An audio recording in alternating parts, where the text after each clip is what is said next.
आज हम बात करेंगे भ्रष्टाचार पर, और भ्रष्टाचार वो भी कौन कितना बड़ा भ्रष्टाचार है और किस पर कितने आरोप लगाए जाएं कि जिससे कि हम बचे रहें, वो उनके ऊपर आरोप लगाएं, वो उनके ऊपर आरोप लगाएं। अब अभी हाल ही में कल चुनावी बांड योजना पर बंगलौर की एक अदालत ने वित्त मंत्री निर्मला सीतारमण के खिलाफ शिकायत पुलिस को भेजी है और इस शिकायत में आरोप लगाया गया है कि भाजपा के राष्ट्रीय अध्यक्ष जेपी नड्डा सहित भाजपा सदस्यों ने ईडी के अधिकारियों के साथ मिल करके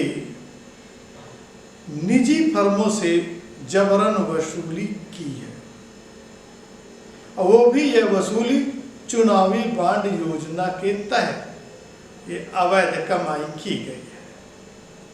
अब ये कोई नहीं, बेंगलोर की अदालत ने पुलिस पर शिकायत एफआईआर करने के लिए कहा है। इसी वर्ष फरवरी में सर्वोच्च अदालत ने चुनावी बांड योजना को, यानी जो इलेक्टोरल बॉन्ड था, उसको रद्द कर दिया, उसको अवैध घोषित कर दिया। अब जब अवैध घोषित कर दिया तो वो वैध कैसे हो सकती है? लेकिन सरकार ने जो भी हो, अवैध को हम वैध मानने को तैयार होते हैं और ये कहने से चूकते नहीं हैं कि क्या कहते, ये हमने तो किया था तभी तो खुल करके ये आया। लेकिन कहीं ना कहीं जो हम दूसरों पर आरोप लगाते हैं कि देश के प्रधानमंत्री हर चुनावी सभा में, चाहे राज्य के चुनाव हो, चाहे सेंट्रल के चुनाव हो, किसी भी राज्य के चुनाव में हो, भ्रष्टाचार का आरोप लगाए बिना नहीं रहते। लगाना भी चाहिए, क्योंकि जहाँ पे भ्रष्टाचार है तो है। अब 10 साल से केंद्र में राज्य जो है कांग्रेस की सरकार नहीं है और राज्यों में अधिकांशतः कांग्रेस की सरकारें नहीं है। जहाँ पर उनकी सरकारें हैं वहाँ पर भी कांग्रेस को ही दोषी ठहरा दिया जाए, ये ठीक है उनके नज़रों में। लेकिन जो अपने मंत्री, अपने नेतागण कुछ भ्रष्टाचार कर रहे हों तो उन पर भी अंकुश लगाना चाहिए और उनको भी दोषी ठहराना चाहिए, उनसे इस्तीफा लेना चाहिए। लेकिन ऐसा होता दिखता नहीं है। खैर, बेंगलुरु के जो है अतिरिक्त न्यायिक मजिस्ट्रेट द्वारा अपने आदेश में कहा गया है, उन्होंने एक आदेश दिया कि पुलिस इसमें शिकायत दर्ज करने या एफआईआर करे। अब ये शिकायत जो है जन अधिकार संघर्ष परिषद, एक एनजीओ है, के कार्यकर्ता आदर्श आर अय्यर ने अदालत के समक्ष निजी शिकायत दर्ज कराई थी।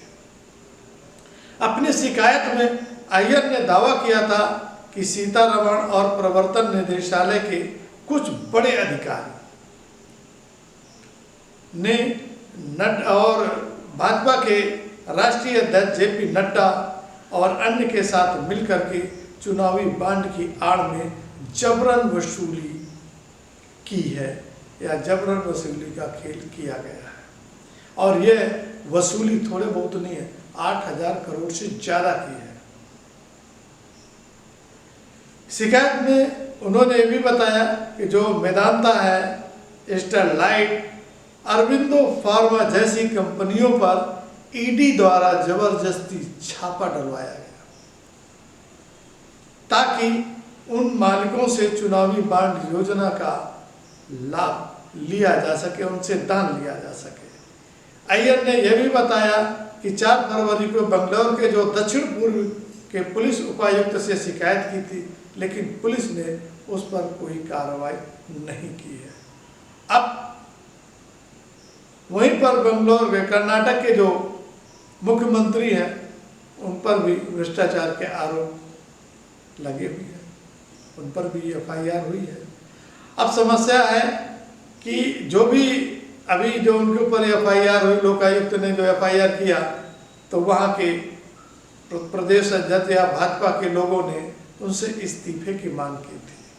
अब सवाल यह है कि जो सीतारमण या जेपी नड्डा पर और यहाँ तक कि ईडी के अफसरों पर जो लगा हुआ है, क्या इनसे भी इस्तीफे की मांग की जाएगी? जहाँ पे गलत है जोर दे करके ये कहना चाहिए कि आपको इस्तीफा देना ही पड़ेगा।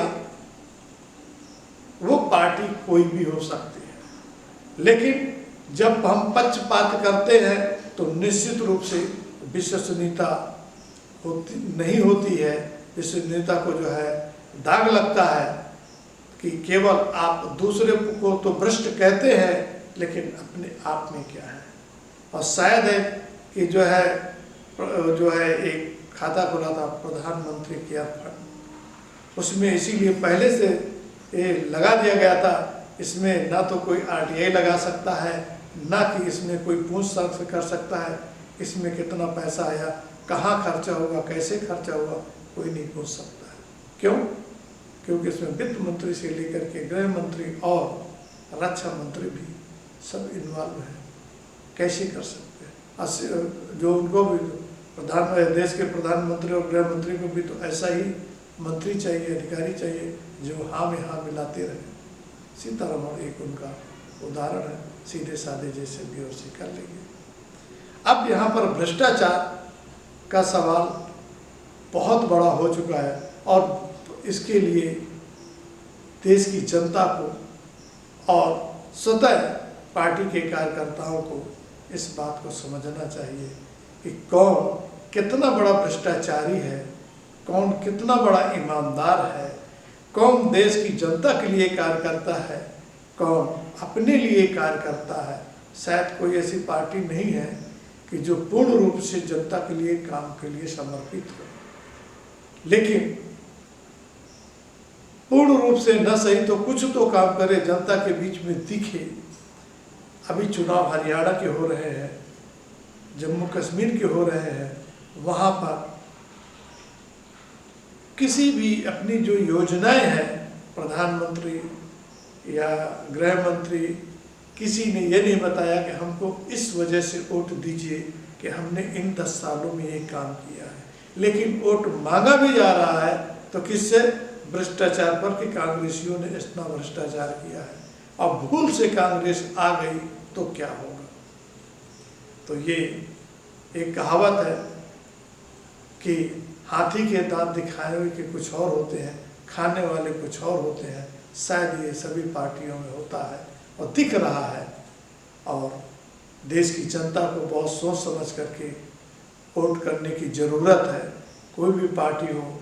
नहीं तो हम कभी भी अन्य जो देश, विकसित देश हैं, उनकी बराबरी या उनके बराबर पहुंचने में कभी भी सपना नहीं देख सकते हैं। सपना पूरा नहीं हो सकता है, क्योंकि जब आधे से ज़्यादा देश की जनता बेरोजगारी में डूबी रहेगी, अपनी रोजी रोटी में परेशान होती रहेगी, तो हम कैसे खुशहाल बन सकते हैं? हमारा देश कैसे खुशहाल हो सकता है?